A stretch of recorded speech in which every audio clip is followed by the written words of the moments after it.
Memang persoalan kurban, saya jujur saja selama di Indonesia masih banyak salah pemahaman terhadap kurban. Dan saya pernah berkata, memang Islam kita di Indonesia Islam keturunan. Ya, jadi asal tahu saja ya. Ya, tapi dari segi belajaran, mohon maaf ya, kita terlalu jauh terhadap pemahaman. Yang saya maksud, kita melaksanakan sesuatu tapi kita sudah belajar, sudah tahu, bukan hanya asal saya dengar, saya lihat, saya bukan sebatas itu, tapi kita punya dasarnya. Dan ini kelemahan kita, di antaranya kurban. Saya pernah mendengar, bukan malah sering mendengar soal kurban dihitungkan berorang. Jadi keluarga suami istri sama 5 anak berarti jumlah 7, wajib sapi. Kalau kurang daripada itu, atau misal suami istri tidak mampu, boleh ini tahun kurban kambing atas nama suami, tahun depan atas nama istrinya. Ini hal keliru sebenarnya. Yang dihitungkan soal kurban beda sama akikah dan beda sama zakat fitrah. Zakat fitrah sama akikah terhitung berorang. Akikah laki-laki 2 kambing, perempuan 1. Kalau tidak mampu boleh. Kalau ada kembar laki sama perempuan berarti 3 kambing. Tapi kalau tidak mampu boleh 1 kambing, tidak masalah. Dan tidak ada istilah sekarang saya kurban tapi nanti sisanya seolah-olah ada hutang sama Allah. Sesuai kemampuan kita. Di antaranya kurban. Kurban hitungannya berkeluarga, bukan berorang. Buktinya Rasulullah SAW dan juga cerita Nabi Ibrahim. Ketika Nabi Ibrahim mau sembelih Nabi Ismail, Allah turunkan apa? Mengganti sembelihan Nabi Ismail dengan ekor kambing dari surga. Berapa ekor kambing? 1. Padahal Nabi Ibrahim punya istri 2 dan anak. Ada istri Siti Hajar dan Sarah. Kemudian anaknya Ismail dan Ishak. Berarti semuanya berapa? 5. Kenapa Allah tidak turunkan 5 ekor kambing? Karena hitungannya memang 1 keluarga. Yang kedua, Rasul sendiri sembelih 2 kambing. Pertama, Bismillah atas nama Muhammad dan keluarga Nabi Muhammad. Padahal kita tahu keluarga Nabi Muhammad SAW termasuk keluarga besar. 11 istri, belum lagi anaknya, laki-laki sama perempuan. Ada yang hidup maupun sudah mati, sudah termasuk semua. Yang hidup maupun mati. Yang kedua, Rasul sembelih sembelihan yang kedua atas namaku dan umatku. Umatnya berapa miliar? Cuma 1 ekor kambing. Kenapa Rasulullah SAW berkurban atas nama dirinya dan umatnya? Saya mengambil salah satu di sini tanda sayangnya Rasul kepada umatnya. Jadi saya selalu berkata, orang miskin yang tidak mampu berkurban seharusnya bangga di hari kurban, karena Rasul sudah kurbankan duluan atas nama dia. Jadi terima kasih ya Rasulullah, ingatkan kita. Yang kita tidak mampu, Rasul sudah. Bahkan kalau Rasul sudah kurban atas nama umatnya yang tidak mampu, berarti sudah terkabul. Kita aja belum tahu kabul atau tidak kalau kita berkurban. Tapi kalau Rasul sudah terjamin makbul. Oleh sebab itu, hitungan kurban itu adalah 1 keluarga. Misal, bapa punya istri, punya anak. Itu kalau mampu sapi silahkan. Mampu 1000 sapi silahkan. Kalau soal kemampuan tidak ada masalah. Tapi kalau soal kewajiban, tidak ada wajib lebih daripada 1 ekor kambing. 1 ekor kambing. Misal, kalau bapa punya istri 4. Misal. Cuman ini misal. Ya. Istrinya 4. Setiap istri anaknya 10. Berarti jumlah berapa? Anak 40, istri 4, berarti 44, sama bapa 45. Wajib 1 ekor kambing saja, cukup untuk semua ini. Tapi kalau soal mampu, ya silahkan. Mau 1000 kambing boleh, mau 1000 sapi boleh. Tidak ada yang melarang kalau soal kemampuan.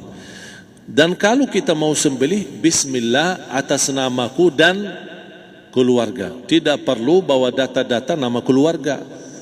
Jadi disebutkan tukang sembelihnya ada capek menunggu sambil sebutkan nama-nama. Tidak perlu.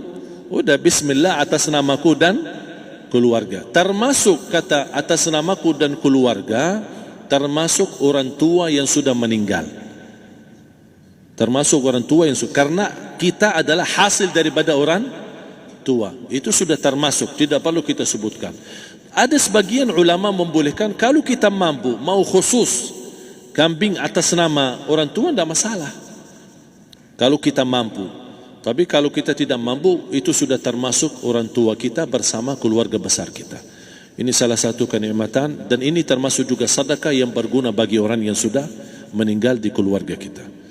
Wallahu ta'ala alam. Dan juga masalah panitia, bisa kita mewakili. Kalau kita tidak mengerti sembelihannya dan tidak mengerti cara bagiannya. Tapi ada satu sunnah yang termasuk kehilangan sunnah ini, adalah banyak yang tidak mau makan dari hasil kurban. Padahal itu sunnah Rasul. Dari akikah boleh makan, dari kurban pun boleh makan. Bahkan sunnah SAW dibagi 3. Sepertiga pertama dihadiahkan. Maksudnya kata dihadiahkan kepada orang kaya. Misal tetangga saya tapi orang kaya, dia bukan miskin, tapi boleh saling hadiah. Karena inti daripada hadiah silaturrahim. Ada keluarga kita termasuk mampu, tapi saya kasih, ini alhamdulillah saya sembelih sapi. Barangkali dia tidak mampu, cuma sembelih kambing. Udah, kita dapat daging kambing, dia dapat daging sapi. Tapi dengan niat hadiah, bukan sedekah, karena dia bukan orang miskin yang menerima sedekah. Yang sepertiga yang kedua adalah sedekah. Sedekah itu termasuk orang miskin. Yang ketiga, kita makan sendiri. Bahkan Rasulullah SAW selepas Idul Adha, beda sama Idul Fitri. Sebelum Idul Fitri dia makan kurma, meyakinkan batalan puasa. Tapi kalau Idul Adha tidak makan dan minum sebelum salat, kenapa? Bukan berarti tidak boleh. Tapi Rasulullah SAW ingin pertama pembukaannya, buka sarapannya atau makan di pagi harinya selepas Idul Adha adalah dari hasil sembelihan kambing itu atau dari kurban. Jadi kita sebagian sedikit. Tapi kalau kita merasa alhamdulillah rezeki saya banyak di rumah, alhamdulillah banyak ada makanan, mau sedekahin semuanya, semua mau sedekahin, tidak masalah. Tapi yang saya maksud, kenapa tidak kita sekali-kali hidupkan sunnah Rasul? Jadi sebagian, walaupun ada sebagian sedikit lah, buat istilahnya sama sedikit porsi nasi atau apa, karena kita berhak sebagai kita kurbankan lillahi ta'ala, kita berhak menikmati kurban ini yang lillahi ta'ala supaya kita mendapatkan keberkahannya, bukan hanya orang lain. Terus yang kedua ada masalah pembayaran. Kalau kita wakili panitia, boleh kita pesan sama panitia, tolong sedikit dari kurban saya minta buat saya makan. Itu tidak masalah, kita boleh minta.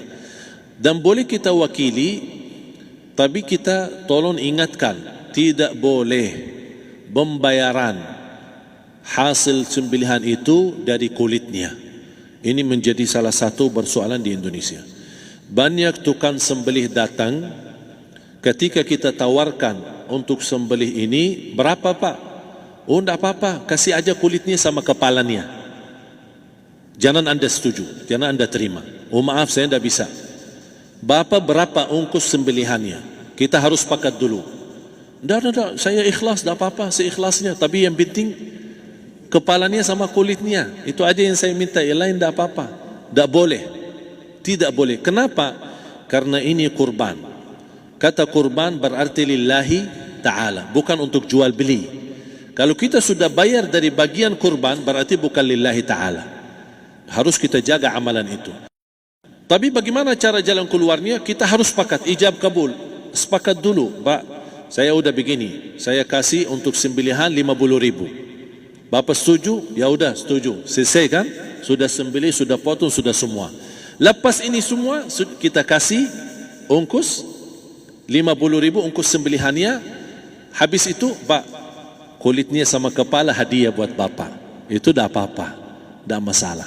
Tapi bukan untuk bayar sembelihan. Faham maksud saya? Harus dibedakan supaya jangan sampai amalan kita kurban habis biaya, habis ini malah tidak diterima karena sudah kita bayar sebagian daripada kurban. Saya silahkan bayar apa yang kita sepakati, mau hadiahkan kepada dia karena kita tidak bisa guna. Buat apa yang kita mau gunain kulitnya, tidak bisa. Tapi mereka, buat mereka lebih berguna, oleh karena itu kita bisa hadiahkan untuk mereka. Bahkan kita bisa juga kasih daging untuk mereka bisa menikmati sebagai sedekah. Wallahu taala alam.